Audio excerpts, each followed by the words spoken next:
माणसं बाहेर जातात, दौऱ्यावर असतात, मार्केटिंगचं काम करतात, पण त्यांनाही भूक लागते. मग काय खावं, म्हणजे निवड कशी असावी, आपण काय कसं निवडावं अन्न?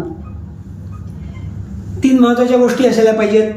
ताजं अन्न खावं, फ्रेशली प्रिपेअर्ड, कमीत कमी तळकट तेलकट असं असावं, ताजं गरम असं अन्न पोटाला आणि भुकेला बरं.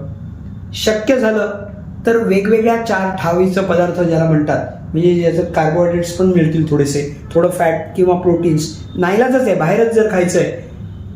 मला जर बाहेर जायचं वेळ आली तर मी इडली चटणी प्रिफर करतो, किंवा जर आता पावाचाच पदार्थ समोर आहे तर नुसता सँडविच किंवा नुसतं ब्रेड बटर न खाता टोस्ट करून मी भाजून पचायला जरा त्यातल्या त्यात हलका होईल असा मार्ग शोधायचा प्रयत्न करतो. उगाच त्याच्यात इतर काही शिळे पदार्थ येणार नाही असं बघतो. किंवा जे पचायला खूप जड आहे, दिसायला खूप छान वाटणारं एखादं बर्गर, त्याच्यात काय काय घातलंय पॅटी म्हणून हे आपल्याला माहिती नसतं, मग त्यापेक्षा साधा टोस्ट बटर परवडला, इडली परवडली. सांबारपेक्षा चटणी बरी, कारण सांबारमध्ये कदाचित ज्यांना ऍसिडिटीचा त्रास होतो त्यांनी चिंच, मिरची, जळजळीत, तेलाची फोडणी, टोमॅटो यांनी ऍसिडिटी वाढू शकते, त्यामुळे ते पदार्थ टाळावेत.